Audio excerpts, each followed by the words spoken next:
Beliau pun akhirnya sangat keras di dalam menentang hizbiyah, mentahdir, memperingatkan umat dari hizbiyah. Apa itu hizbiyah? Hizbiyah itu kekelompokan, fanatisme golongan, kurang lebih seperti itu. Dari golongan itu ya ada golongan politik, ada golongan dakwah, ataupun golongan-golongan yang lain, ya, nasionalisme dan yang lain. Di antara beliau, hizbiyah di antara dirinya wala ubayyi, loyalitas yang sempit, itu hizbiyah. Wala ubayyi. Islam mengajarkan kepada kita untuk berwala kepada muslim, ya. Sehingga semua yang namanya muslim kita punya loyalitas kepadanya, namun loyalitasnya bertingkat-tingkat sesuai dengan keislamannya. Tapi al-hizbiyah loyalitasnya terbatas pada golongan. Sekali lagi, apakah itu golongan terkait dengan partai politik, ataupun jemaah-jemaah dakwah, ataupun golongan-golongan yang lain terkait dengan kesukuan, nasionalisme, atau terkait dengan syekh tertentu, ini semua hizbiyah. Seorang yang loyalitasnya karena itu, yang golongan saya, yang sekelompok dengan saya, maka dia teman, yang bukan teman, yang segolongan dengan saya lebihkan, yang tidak saya pun mengurangi. Nah, ini namanya hizbiyah. Beliau rahimahullah ta'ala adalah orang yang sangat keras memperingatkan umat dari, ya. Di antara ucapan yang sering sekali beliau katakan tentang hal ini adalah ucapan beliau, al-hizbiyatu massaqah. Al-hizbiyatu massaqah. Hizbiyah itu sangat potensi untuk merubah orang. Ya. Senantiasa dia ucapkan kata-kata ini dalam ceramah-ceramahnya, dalam tulisannya. Dan ini beliau ucapkan tentu di samping berdasarkan ilmu dan juga berdasarkan pengalaman.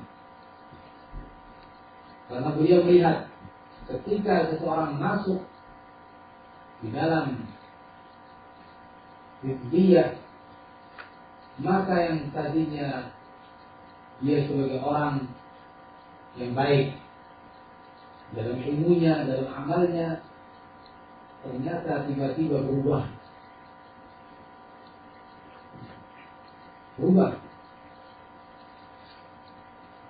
Kalau dia terseret kepada partai politik, ya sangat nampak seperti yang kita tahu bagaimana sifat seorang politikus, ya, berubah-ubah warna. Nanti tentang politik pun kita akan lihat bagaimana dia rahimahullah menjelaskan. Atau hizbiyah sekelompokan, walaupun karena kelompokan dakwah, jemaah-jemaah dakwah, seperti seorang yang terpengaruh misalnya organisasi dakwah tertentu, yang misalnya ketika itu ada al-ihsan, dan juga misalnya Isra. Setelah orang terpengaruh dengan hizbiyah tersebut berubah. Berubahnya bagaimana?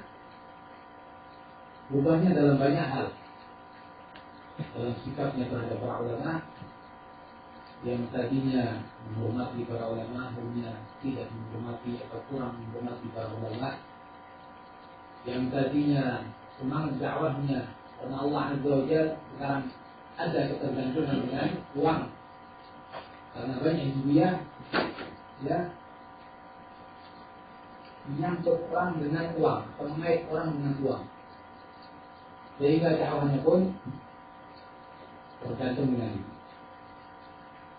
Dan beliau mengatakan seperti ini karena di antaranya juga beliau menyaksikan sebagian dari orang yang pernah belajar dengan beliau. Sering kita dengar ceramah beliau menyebut ceramah tertentu, ya, yang mungkin kita sebutkan sebagiannya, misalnya kayak Bayi, Al-Maghfiri dan beberapa yang lain. Ya, saya kurang namanya. Yang dulu-dulunya adalah orang-orang yang belajar dari beliau dan nampak kecerdasan dari beliau atau dari orang-orang itu, dari pula tersebut, orang yang sangat cerdas. Ya, bahkan sebagiannya telah mentahqiq kitab-kitab besar. Ada yang mentahqiq Al-Asma'ul Sifat karya Al-Baihaqi, kitab besar. Dan semua memuji bagaimana karya muridnya ini, Al-Hashi, Abdullah Al-Hashi ya. Banyak dari beberapa murid beliau yang sudah menulis kitab-kitab atau mentahqiq kitab-kitab. Ternyata setelah tersangkut hizbiyah berubah. Bukan lagi seorang talibul ilmu yang qawi yang betul-betul berkhidmat kepada Islam, tapi akhirnya justru berkhidmat kepada hizbiyah. Nah, ini sangat besar. Dan banyak ini semuanya terpengaruh karena duit, karena uang. Maka daripada itu beliau sangat memperingatkan dari ini, beliau katakan mustahab, berpotensi untuk berubah. Ya. Sehingga begitulah Rasulullah, sehingga macam orang-orang tadi yang tadinya orang-orang sangat menghargai hukum, akhirnya justru malah memusuhi dakwah Syekh rahimahullah taala. Ya, dan dakwah sunnah secara umum. Alhamdulillah rahimahullah, di antara yang beliau ucapkan juga, saya sebutkan atau kutipan beliau, poin berlain terkait dengan hizbiyah ini juga beliau mengatakan al-hizbi as-sahih anna al-hizbiyyah tu'tabaru batilah wa annahu la yajuzu li muslimin an yadkhula fil hizbiyyah bal nahnu wa jami'ul muslimin min hizbillah insyaallah. Maka yang benar, sesungguhnya hizbiyah itu adalah tergolong suatu kebatilan. Wa annahu la yajuzu li muslim an yadkhula fil hizbiyah, dan bahwa tidak baik bagi seorang muslim untuk masuk di dalam hizbiyah. Bal nahnu wa jami'ul muslimin, bahkan kita dan semua muslimin min hizbillah, kita ini satu golongan hizbullah, ya, satu golongan hizbullah insyaallah. Yang kami hizbullah bukan, ya, itu namanya saja hizbullah, tapi hakikatnya hizbul syaitan, karena lawan Rafidah, lawan Syiah, ya, lawan Syiah, hizbul syaitan, golongan syaitan. Jadi Hizbullah yang dimaksud Rasulullah pun adalah yang disebut oleh Allah Azza wa Jalla, ala inna Hizbullah hum al-muflihun. Jadi secara umum muslimin adalah Hizbullah yang betul-betul muslimin, walaupun tingkatan mereka berbeda-beda. Nah, nampak di sini beliau rahimahullah taala sangat memperingatkan umat dari yang namanya hizbiyah. Dan setelah pelajaran beliau senantiasa disebut hal seperti ini. Di antara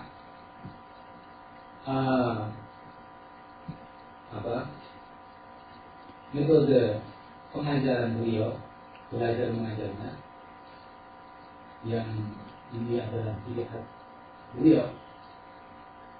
Beliau tidak mengajarkan seperti umumnya para guru mengajarkan,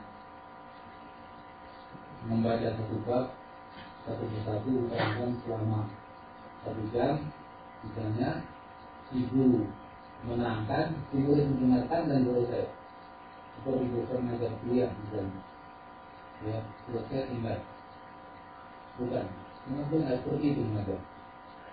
Semua orang Allah baca hadis misalnya, selesai bertanya.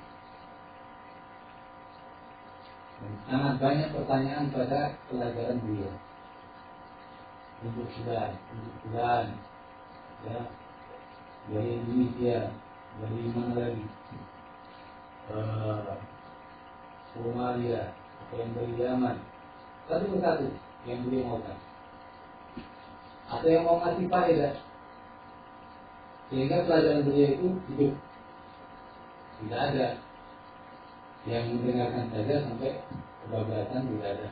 Itu tidak ada sih, tidak ada. Tapi salah. Karena selalu khawatir, ya, khawatir. Jangan saya ditunjuk, sehingga, ya, kadang ada orang yang kurang siap, hidungnya di belakang, karena kalau dekat-dekat kalau ditunjuk. Ada pula yang sembunyi di belakang tiang. Nah, kalau ini ada tulisannya, jadi kalau ini apa? Bukan ini bukan. Tapi waktu itu ada, ya, mungkin jangan saya menunjuk saya, akhirnya agak sedikit masuk ke tiang.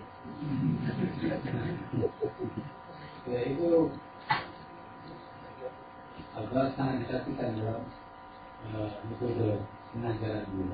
Nah, terkait dengan masalah kita yang dia ini, jadi beliau sering, ayo anak tim misalnya, seorang keluarga, maju, kamu harus karena nggak cukup berdiri itu, harus maju, kamu harus di depan, imbas bersama orang.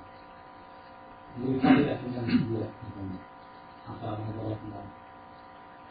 Tapi ada anak kecil, dia anak kecil, anaknya pulang, naik di atas mimbar. Ayo ngomong. Apa ngomongnya? Al-hizbiyah itu haram. Hizbiyah adalah haram. Berulang enggak? Belum. Seperti itu.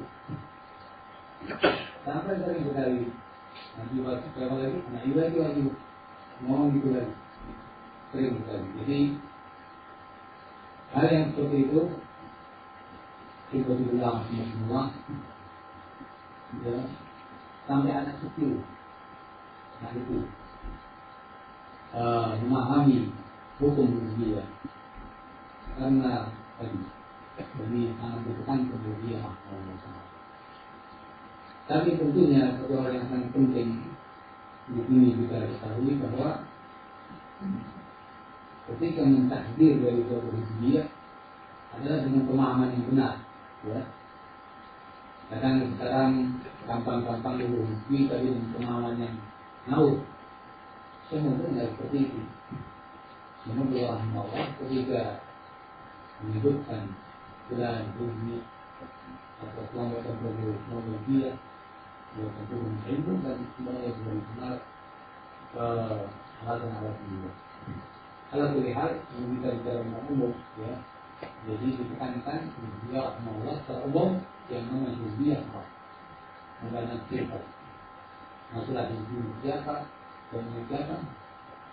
Nanti kalau sudah dewasa dia harus mengetahui kenapa, siapa, dan bagaimana. Tapi secara umum harus coba dulu. Yang namanya dia termasuk sesuatu yang diharamkan oleh Allah SWT. Bagaimana Allah Azza mengharamkan hal-hal yang lain.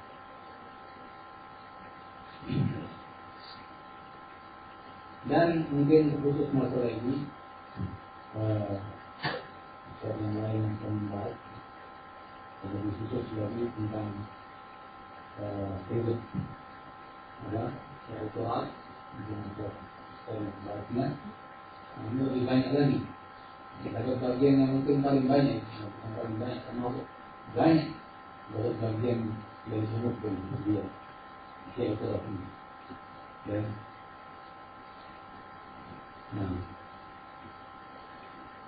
kemudian yang kedua, di antara yang sangat menonjol kita perhatikan pada beliau Rahimahullah Ta'ala yang sangat menekankan adalah sifat zuhud beliau.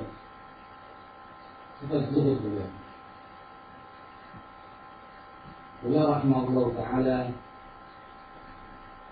dengan seorang melihatnya, melihat beliau, penampilan beliau, sangat nampak sifat-sifat beliau. Barangkali kalau orang melihat, ya, mendengar ceramah-ceramahnya, bagaimana beliau keras dan bahagia, membayangkan sungguh seperti apa. Barangkali terbayang pada dirinya orang yang mungkin memberikan ajarannya terhadap dia, seperti ya mengingatkan ucapan sebagian manusia terhadap sahabat, katanya saya pernah berdoa dan Rasul belum mana ketemu sama antum, saya kira antum itu seperti api, itu menyala. Tapi malah setelah ketemu tidak ada itu sama suci, orang yang lembut, ya, orang yang santun, orang yang pemaaf, itu jauh lebih sama. Semua kalau orang ketemu sama, ya, nampak wajahnya berseri, lembut, apalagi dengan begini usia beliau, bagaimana berjalan, bagaimana pemikiran, bagaimana berbicara, dan nampak bagaimana kesulitan beliau. Ini adalah yang sangat asli. Ya.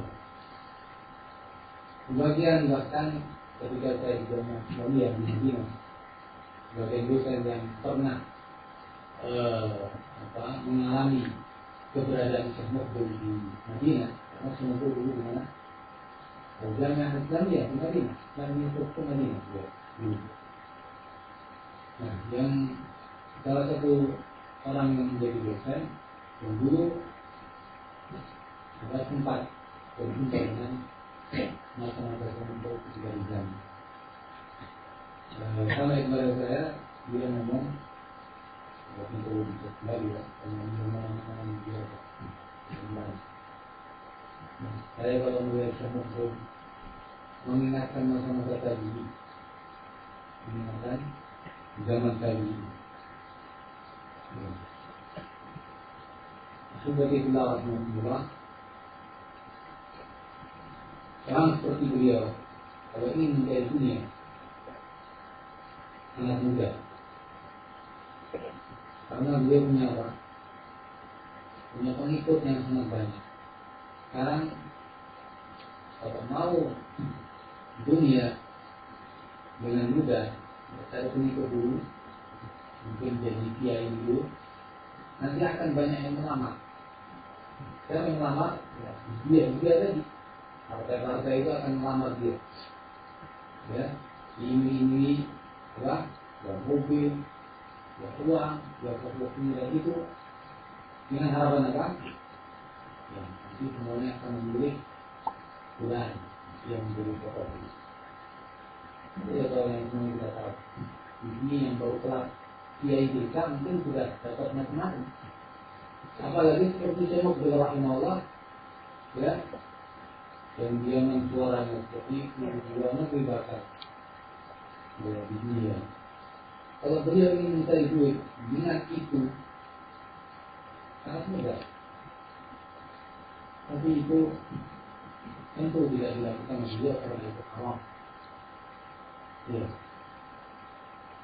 Akhirnya bagi beliau Rahimahullah, beliau menulis kitab Sambil masalah terselanya meminta-minta. Nah ini juga menunjukkan kepribadian beliau yang tidak suka meminta-minta. Ya. Tapi juga terkait dengan ini perlu kami meminta-minta ini jangan pula dipahami seperti dipahami sebagai orang sekarang yang juga menisbatkan kepada dakwah salafiyah. Salah ketika memahami semua yang meminta haram dari dia. Dalam Islam yang meminta ada yang boleh, ada yang tidak. Jadi harus kita tempatkan pada posisinya masing-masing. Islam melarang meminta-minta pada kondisi dibunuh diri. Islam membolehkan meminta-minta pada kondisi dibunuh diri. Lakirin sih, dari perlunya di Allah Maha. Ada tulihat ini sudah mengingatkan saja. Kembali kepada masalah kita bahwa beliau rahimahullah ta'ala sangat nampak bagaimana buruknya. Ya. Apalagi orang masuk ke rumah beliau melihat, alhamdulillah Allah SWT juga berikan karunia kepada saya ketika itu. Ini bagi saya berharga walaupun bagi orang yang lain mungkin biasa, tapi bagi saya berharga. Masuk rumah beliau, diundang makan siang. Namun jangan dianggap ini kebutuhan bagi saya orang biasa, yang orang itulah yang diundang. Dia saya mengundang orang, ya. Ketika ada orang baru datang, ya, salaman, perkenalan, banyak langsung nanti makan siang di rumah. Jika itu, jadi berceritanya. Jadi saya datang, melihat dia ada masalah kebutuhan dari kita Indonesia, kemudian berjumpa ke yang salaman, kemudian kita ngomong juga dari belajar sendiri dan aktivitas belajar rumah bersama yang lainnya juga makan itu. Nah terkait dengan masalah buruk ini, saya melihat rumah dia orang yang namanya sudah sampai ke ujung dunia sampai ke sini. Dunia ini kalau sebagian orang mengatakan nanti itu ke dunia, sampai di ujung dunia di Indonesia. Nah, nama beliau terdengar dari ujung dunia ini, ya, karena jauhnya dari kejualan Arab. Tapi ketika saya masuk rumahnya, ya coba lihat dia, ampun, mereka. Ternyata di atas itu ini sudah dilakukan komit ya.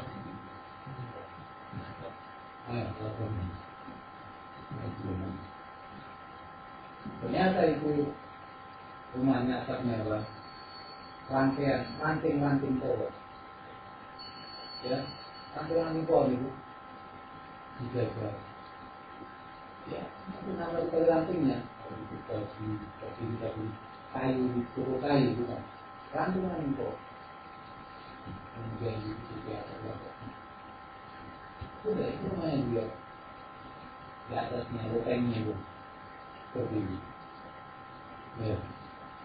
Kemudian saya lihat yang lain nama sekali sederhana. Itu bukan dia.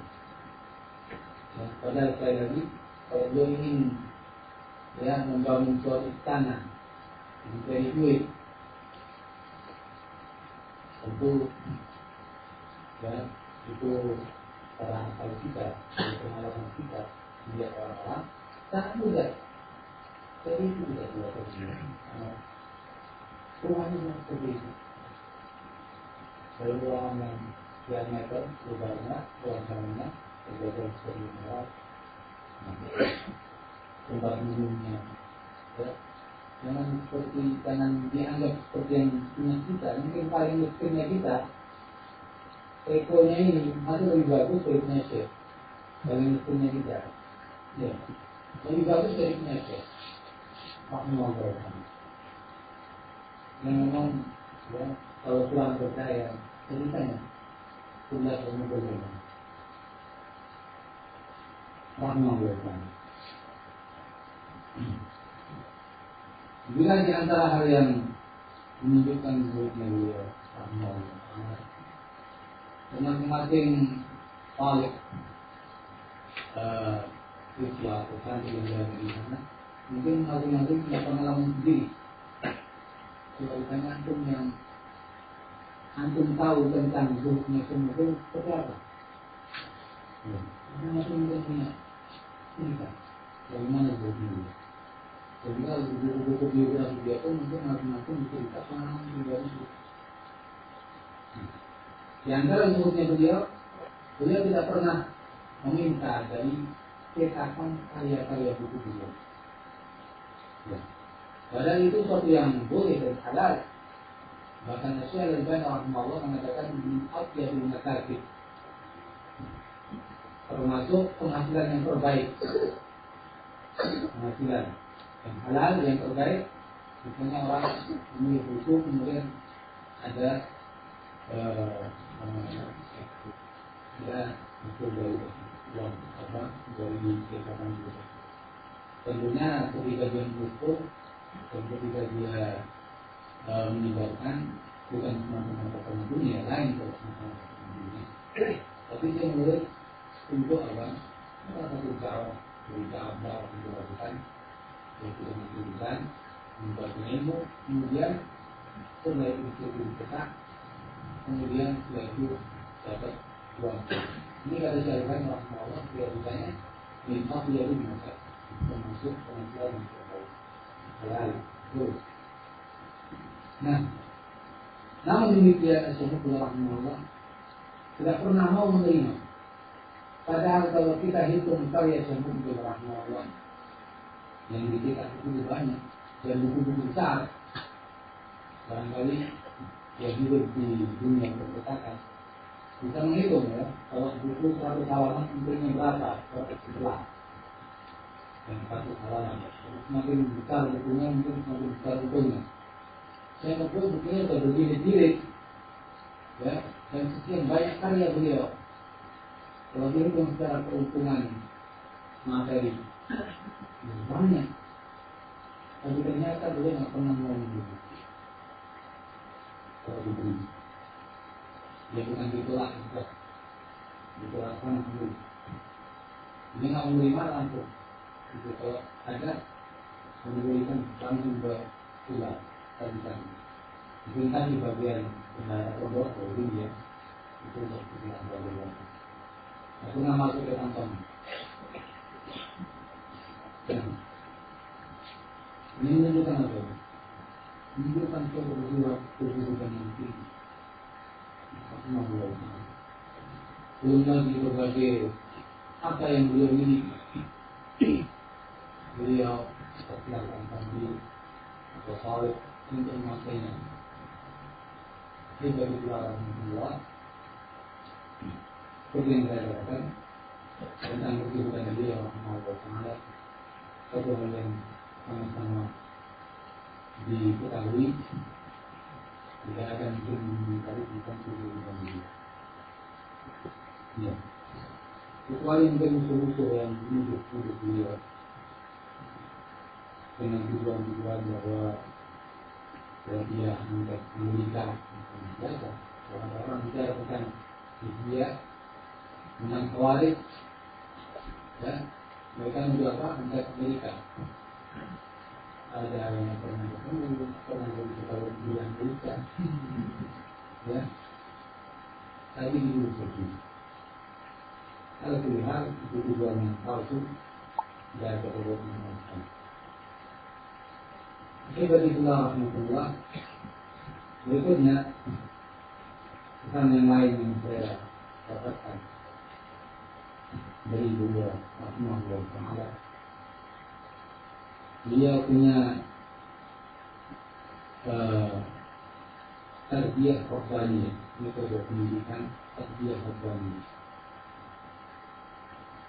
Dalam mendidik, bakal yang saya tahu betul-betul tarbiyah yang dilakukan dia itu tarbiyah rabbaniyah, Dia yang betul-betul sesuai dengan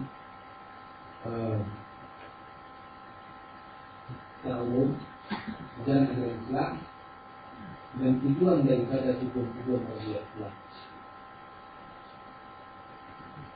Ya.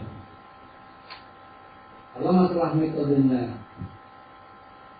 dalam mengajar, kilas tadi kita atau saya sebutkan, dan ini juga yang menjadi hal yang luar biasa saya melihatnya.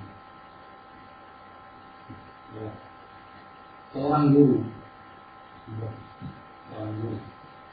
mengajarkan murid yang jumlah muridnya dalam satu majelis kurang lebih antara 700 sampai 900 orang. Ya, hari ini. Ya. Hariannya jumlahnya seperti itu. Kalau kita mungkin murid banyak di masjid mengajar sudah kerepotan, ampun. Ya. Membaca dan menerangkan sambil memperhatikan. Karena semari mana yang itu, mana yang tidak. Ini berat. Kadang ada yang sama yang tidak. Beliau rahimahullah ta'ala bukan hanya 100-200 ternyata antara 700 sampai 900 orang. Hariannya kurang lebih. Waktu itu pengajiannya seperti itu. Kalau pas hari-hari liburan sekolah itu sampai ribuan muridnya. Ribuan datang dengan anak sekolah yang duduk menggunakan kesempatan itu untuk bersyukur. Banyak. Satu orang mengajar sekian ribu orang. Mau pakai metode apa ini? Cara apa ini? Ini dari jumlah. Yang kedua, dari kemampuan para pendengar di murid-murid dan umur mereka. Untuk tahu yang duduk di itu, ada yang tadi anak kecil tadi itu banyak, anak kecil tadi umur balita, terus naik sampai umur 60-an tahun dalam satu kelas. Ya, mau mengajar pada metode apa ini? Kalau kita bikin bingung, menerangkan begini, satu paham, menerangkan begitu, satu paham. Ini lalu Asyiknya sudah rahimahullah angkat Subhanallah. Yang kecil paham, yang tua pun paham. Yang antara keduanya sebenarnya dia paham juga. Ya. Bisa mengambil ilmu dari beliau, bisa belajar semua dalam waktu yang sama dari beliau. Ya. Ini salah satu hal yang sangat saya perhatikan luar biasa. Saya mengatakan menurut saya luar biasa. Ternyata di beliau betul mengajarnya, ya, yang baca kita tidak banyak beliau menerangkan dan mencari kita sebatas yang dipahami. Ya. Kemudian beliau banyak dari bertanya. Karena dengan pertanyaan itu dan ini metode yang diajarkan Rasulullah SAW dalam metode belajar mengajar. Dan para ulama pun memberikan suatu faedah kenapa Nabi bertanya. Misalnya dari Muhammad dia bilang ada anak ini alim buka kalimat atau Quran Mu'ad ya Mu'ad atadri ma haqqullah ala ibad ya Mu'ad kamu tahu hak Allah terhadap hamba. Pertanyaan seperti ini apa faedahnya? Menggugah perhatian. Nah ini yang banyak digunakan oleh orang Allah. Itu yang diajarkan Rasulullah SAW atau salah satu yang diajarkan Rasulullah. Bertanya tadi. Nah, dan pertanyaan itu mencakup semua kalangan. Ada pertanyaan yang dipahami oleh semua kalangan. Ada pertanyaan yang kemudian semakin mengerucut atau semakin mengecil orang-orang yang memahaminya. Ya. Pertanyaan yang mudah-mudah. Biar anak-anak itu tahu tentang dia, tentang apa hukum itu, tentang apa hukum itu. Beliau rahimahullah taala bertanya tentang ayat.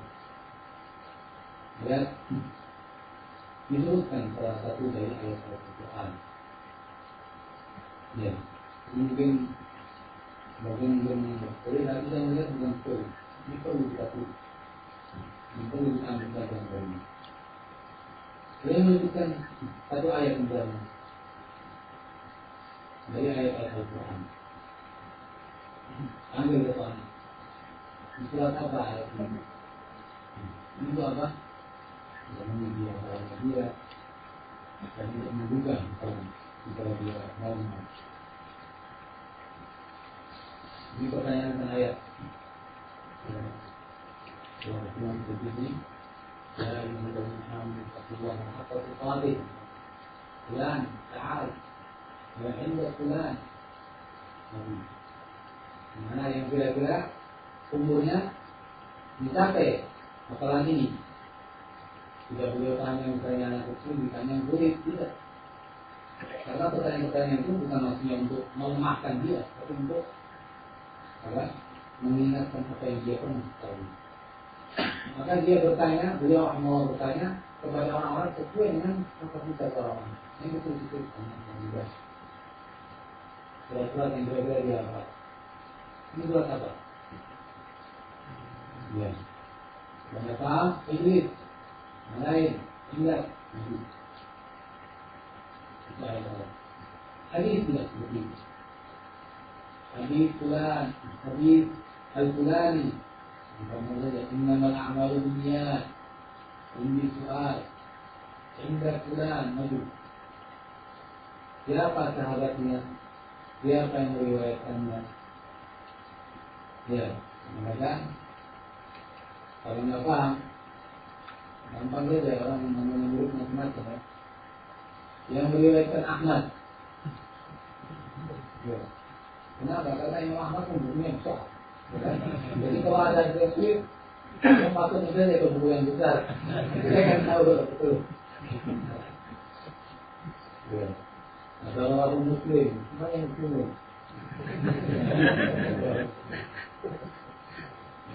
Macam sahabatnya siapa sebutkan? Kenapa? Ini yang lain. Jadi kadang sini, kadang sana, kadang tidak Indonesia, orang Indonesia. Kadang beliau menyebut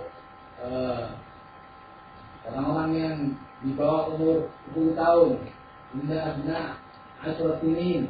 Ayo, siapa yang maju? Siapa yang angkat tangan? Kadang ditunjuk, kadang pun beliau mengatakan al-batal yaqulu ana.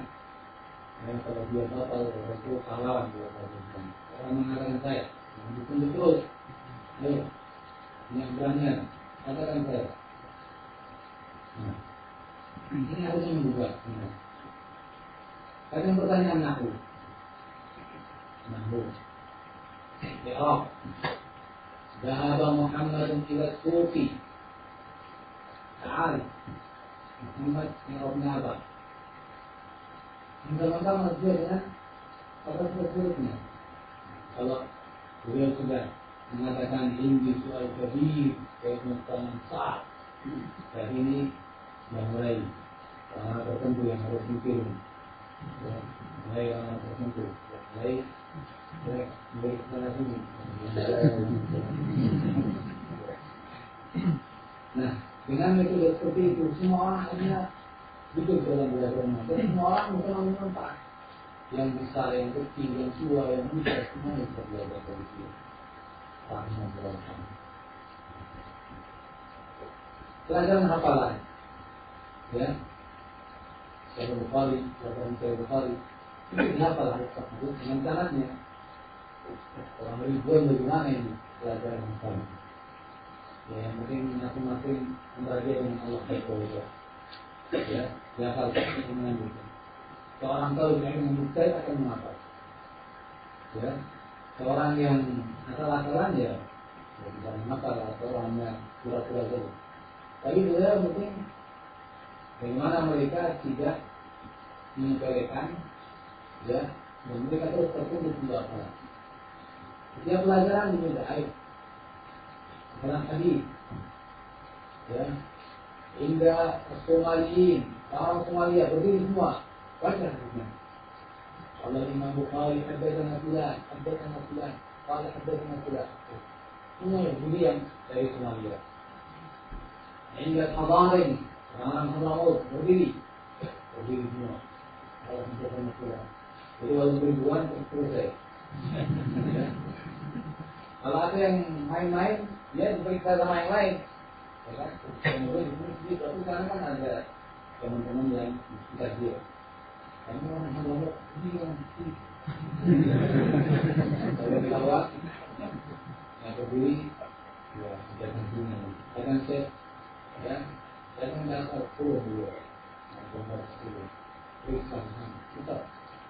Musik besar itu kan orang dalam kamu subhanallah, ini dia luar biasa.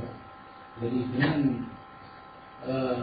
pendidikan yang seperti itu, beliau jalan cara seperti itu, semua orang mengambil faedah, ya, dia tua, muda, kecil, besar, semuanya mengambil faedah. Ya, dan yang kita seperti ini kita tidak lebih lama di sana. Ini dapat yang saya saksikan dari yang ini. Kemudian dari tarbiyah ini itu betul ya. Beliau tanamkan pada murid-muridnya di sekolah-sekolah tarbiyah mengajar beliau dari. Beliau tanamkan kepada murid-murid untuk cinta kepada sunnah Rasul Sallallahu Alaihi Wasallam. Beliau sangat tekankan itu, karena beliau memang orang yang sangat cinta kepada sunnah Rasul Sallallahu Alaihi Wasallam. Bahkan dengan cintanya kepada sunnah Rasul dan nampak sekali seperti dikatakan oleh murid-murid juga bahwa beliau mencintai Habib, mencintai ilmu Habib, lebih cintanya kepada keluarga, kepada harta, lebih cinta kepada sunnah Nabi sendiri. Tidak boleh kewajiban kewajiban dan mampu seperti ini. Nah, beliau didik murid-murid yang cinta kepada Habib, cinta kepada sunnah Rasulullah.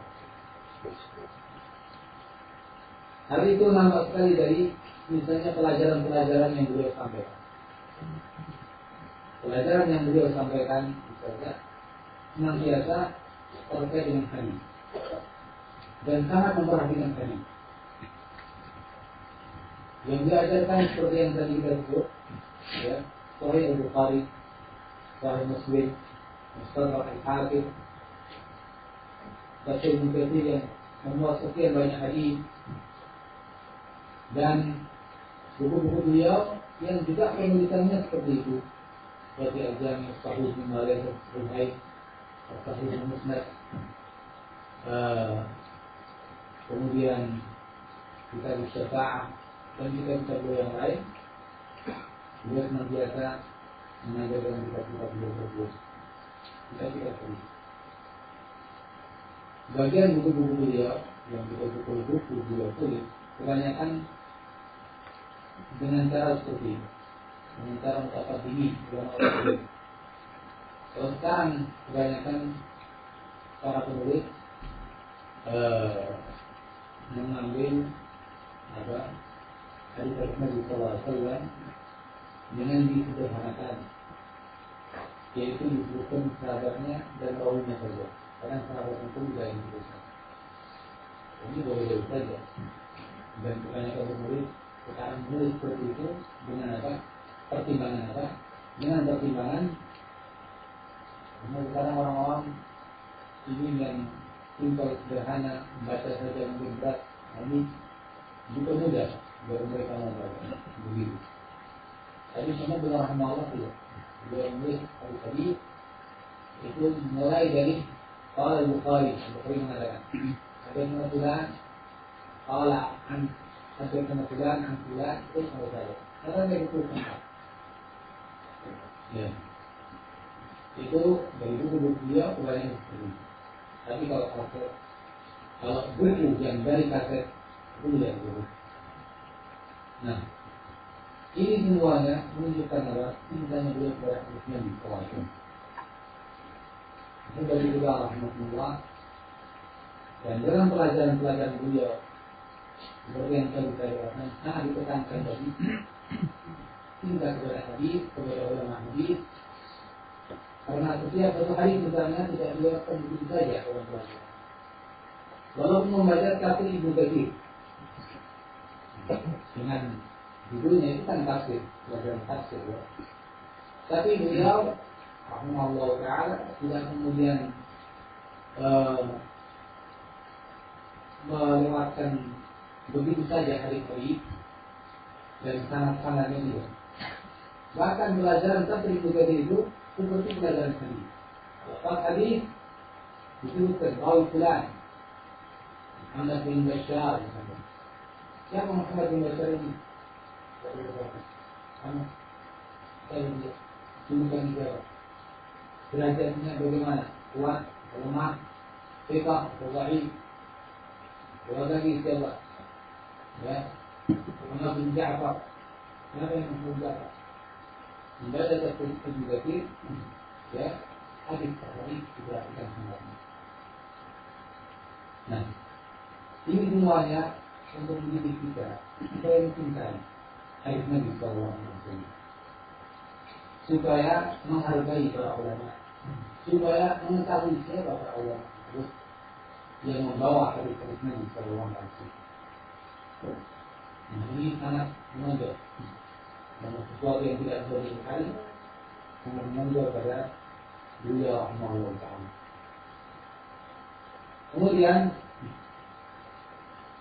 di antara tarbiyah yang sangat ditanamkan pula oleh beliau dalam murid-muridnya adalah tarbiyah untuk menghormati para ulama. Menghormati para ulama. Ya.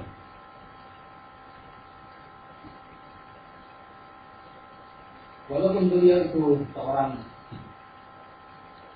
ulama yang besar, tidak kemudian menyombongkan diri, tidak. Beliau sangat halal. Bahkan beliau pilih orang-orang supaya terang kepada ulama. Ya. Nah, ini satu hal yang langka pada orang-orang. Karena biasanya yang kita bicara orang-orang yang pelajaran tokoh misalnya, biasanya kalau orang-orang sudah menjadi tokoh, dia punya jabatan, dia punya kedudukan, mengajak orang ke apa? Mengajak orang kepada dirinya, ya, membesarkan dirinya, membela dirinya, untuk dirinya. Itu biasanya seperti itu. Tapi Al-Syamah bin Rahmanullah tidak melakukan. Bahkan beliau mengajak untuk menghargai para ulama. Ya. Dia para ulama. Nah, sebagai contoh, misalnya, ketika beliau ditanya tentang siapakah para ulama yang engkau nasihatkan kepada kami untuk diambil ilmunya, man?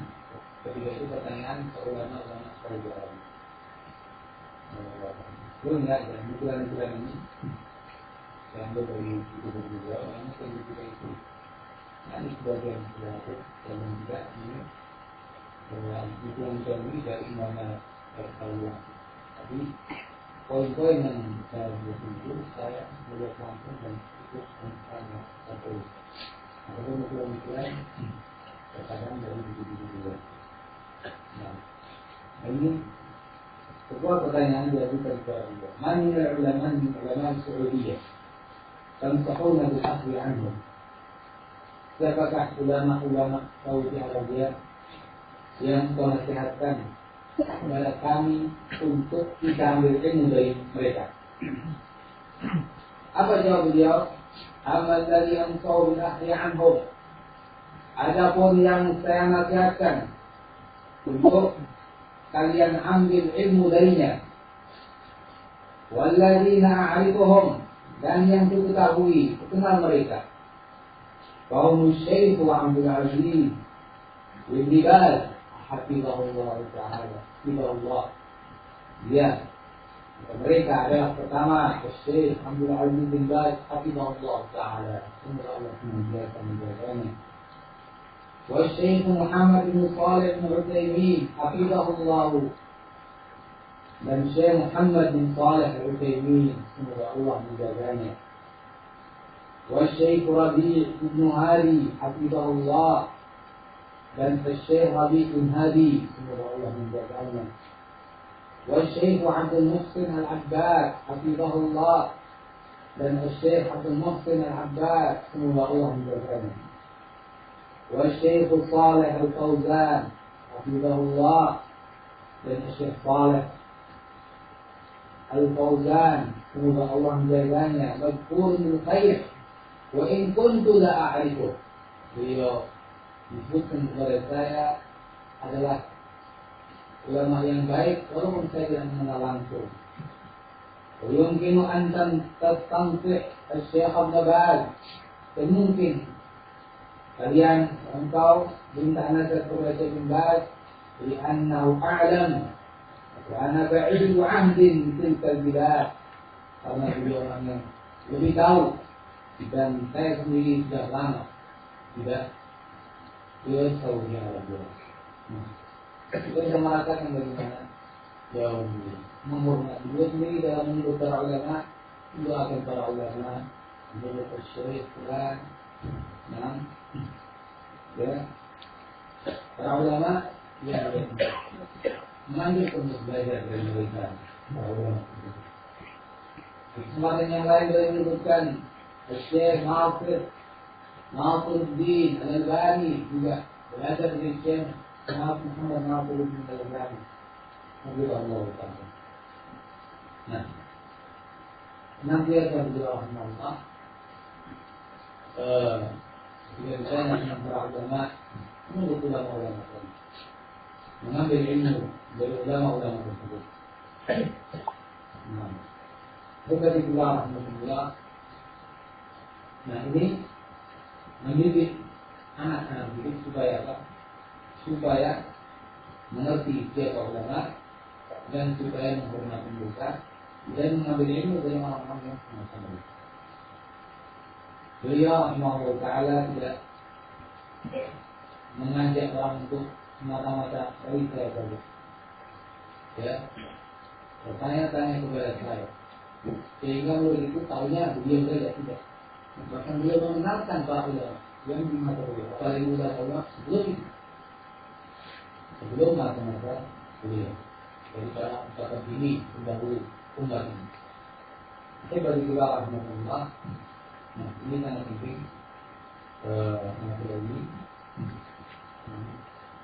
Allah kita berdoa